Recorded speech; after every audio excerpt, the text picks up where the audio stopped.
Want to bring in co-hosts of MS Now's The Weekend, Eugene Daniels and Jonathan Capehart, here on set with me. We also have Reverend Al Sharpton, host of Politics Nation and president of the National Action Network. So, Rev, I just want to start with you, as I know that you've this morning spent a lot of time on Morning Joe remembering your mentor. This is someone who you've spent holidays with, who you've done activism with for decades. And I wonder the memories that are top of mind for you right now as we commemorate this wonderful life and legacy, but also the man that you got to know just so deeply and personally. I met Reverend Jackson when I was around 12 years old. My mother had brought me to our pastor because she did not want me involved in the activism of the time. I was a boy preaching a Pentecostal church. And my mother ended up bringing me to Reverend William Jones, who introduced me to Jesse Jackson. So I knew Reverend Jackson when he was in his mid-20s, before he was nationally known. But I was immediately drawn to him because he was born, raised in a family situation like mine, and was not of the elitists that a lot of the ministers were of that day. And but he was always hard on me. You study. You got to be more disciplined. And he would, you know, I'd get up, make a speech. I'm a teenager then, and I'd rile the crowd. He said, "You're like a parakeet. Bah, bah, bah, bah. No content, no content." So he was the taskmaster all my life, and but he had a real heart for the people. I've seen him do things that was not for publicity. Certainly, he never accumulated a lot of money. And he took it as his calling to continue Dr. King's dream. People forget that when they signed the 64 Civil Rights Act and the 65 Voting Rights Act, that had to be continued. That had to be renewed. And it was Jesse Jackson that took the front to keep that going through the Reagan years, through years of backlash.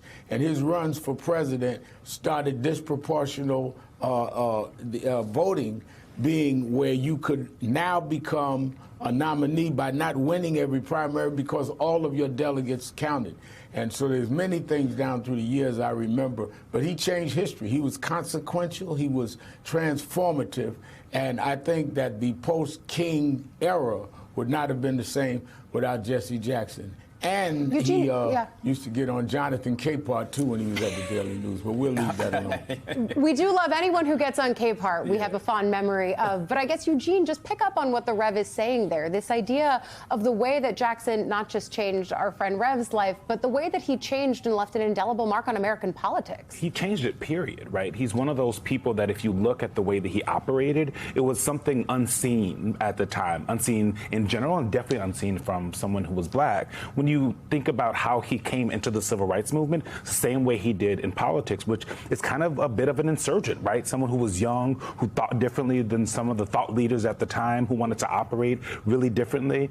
And something that I think is really interesting and that helps to tell the story of American politics writ large is how he understood the kind of attention economy before we were using that language, right? He was someone who understood that to make sure reporters were there to see the things that were happening, so that the world will see that, right? That was something that he talked about a lot. It was something that he obviously learned from Dr. King as well, but he upped it up to the 98th degree. And it caused some tensions in some of the civil rights movements. But it's one of those things that when you look back on how black politicians have to operate in this country, it told all the story of everyone. There's no Barack Obama. There's no us probably on set right now without someone like Jesse Jackson.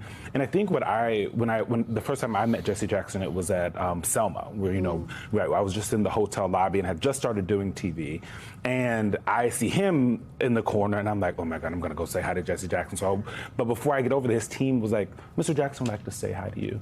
So I walk over, and what he always did was make sure that the next generation of black people in media, black people in politics, knew what we had to do, right? He always would give us a task, like the Rev is saying, but he also made sure that we knew our history and what we could do in the future, and that was something that I will never forget. And I think one of the key parts of his history, when you look back, is one of the convention speeches he gave. I want to play during his second run for president in 1988. Take a listen to his message on the convention floor. Don't you surrender. Suffering breeds character. Character breeds faith. In the end, faith will not the support. You must not surrender. You may or may not get there, but just know that you are qualified and you hold on and hold out. We must never surrender. America will get better and better. Keep hope alive. Keep hope alive. Keep hope alive on tomorrow night and beyond. Keep hope alive. Keep hope alive. You may not get there, but you are qualified. And you and I were talking in our shared office before we came up here. You know, in the world of presidential politics, you talk about black candidates as being insurgent. 1972, Shirley Chisholm runs for president. I write in my book that men literally laughed at her when she announced her candidacy. But she helped to start bridging that imagination gap of what candidates could look like. Then, 12 years later, 1984, you get Jesse Jackson's first campaign for president. 1988, culminating in the speech he gives there. I mean, that's how the road gets paved. Right. I mean, Shirley Chisholm cracked the code and saying, like, yeah, I'm going to run for president. Yep. See me. You can laugh, but see me. Jesse Jackson comes along. Not only does he run in 84, but he wins states. Yep. And then cracks the code there. Like, wait, a black person running can actually win states. Does it again in 88. I should point out that my husband's grandfather in North Dakota, member of the state legislature back then, was a Jesse Jackson supporter. That tells you the breadth of Reverend Jackson's support when he ran for president. And then, as Eugene was saying, were it not for Chisholm's run, were it not for Jesse Jackson's 2 runs, the imagination would not have been there for a Barack Hussein Obama to not only run for president, but to capture the imagination of a broad swath of the American electorate and get elected not once, but twice. There's one thing I want to point out that I thought about the moment that I heard about Reverend Jackson's passing, and that was an interview I did with Ambassador Andrew Young, another confidant and aide to Reverend King. And I interviewed him 7 years ago last month. And there was something he said that struck me. And he said then, I remember Dr. King used to say that some of us are not going to make it to 40, but if we make it to 40, we can make it to 100. Well, he didn't make it to 40, so it becomes almost an obligation for me to keep doing whatever I can do as long as I can do it. That's Ambassador Young talking about himself, but that's also, when you look at the civil rights generation, you wonder, why do they keep doing what they're doing? Why do they keep pushing?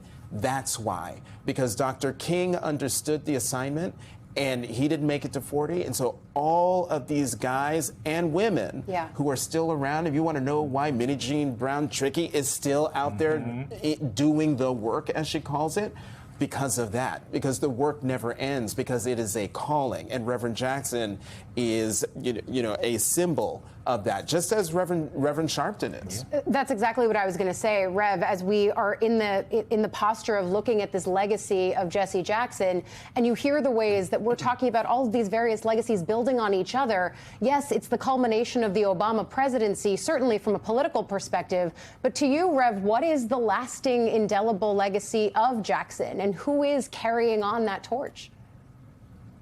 I think the indelible legacy is that he broadened and democratized America, the corporate world, his endeavors in trying to make the private sector more sensitive, and which led to opening doors on boardrooms for contracts and all, as well as electing not only a president, but governors and mayors and the like, and preserving voting rights. And I think that is very important what Jonathan said. I remember one day I got into a debate with him about something, and like I said, he was always hard on me. And I said, but you don't understand, because I was 13 years younger than him. He was 12 years younger than King. I said, you understand what I'm saying? That don't work with my generation.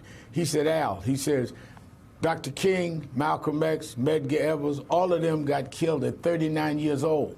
He said, they were my models. He said, I woke up one day and I was 55. I didn't know what to do but keep going, because we never learned a retirement plan. And I thought about that when Jonathan was talking. They were used to watching their heroes killed. We at least lived to see our heroes get to older age. He was 84. Now the question is, will we carry the torch like they carried the torch of their mentors? And you know, Eugene, I think, first of all, the sentiment is so beautiful, both from the way Capehart introduces it and the way that the Rev just added on. But as we then layer on top of our conversation the present moment that we are in, the way that this country, voting rights are under attack, the Supreme Court still actively considering questions that could disenfranchise black and brown voters if decisions are made one way or another. I mean, when you factor in the present moment, how do you then look at King's legacy and the work yet to be done? Yeah, for Jackson, I think the thing that's so interesting is that his life is all about rising above. And the thing that he had to rise above the hardest, and same thing with Sharpton, the same thing with King, is that the federal government was trying to hold them down. State governments were trying to make it so they couldn't live their lives, right? And so when you live a life like that and you leave a legacy like that, the rest of us have a lot easier job, no matter how hard it is. And I think he leaves this legacy of hope. He leaves this legacy of reminding all children, and I include all of us at the table as children of his and of that generations, that we are somebody. All of these kinds of things that no matter where you come from, you can rise above your station. You can stay your nose to the grindstone, right? And those kinds of things are things I think that get lost in the current speed of the world that we live in, and how like chaotic and sad a lot of the news is nowadays. And I think when you look at places like Minnesota, where people are out in the streets defending the folks that live around them, it is the same tether to what Jackson did and how he lived his life. These are also uniquely American stories, right? The idea of rising above your station, putting your nose to the grindstone, as if it's just that easy and everyone's starting from the same starting point. And making sure that the black and white letter of the Constitution, the promise of this nation written by very flawed men, but still making sure that those words applied to everyone. And that's what Reverend Jackson dedicated his life to trying to make happen.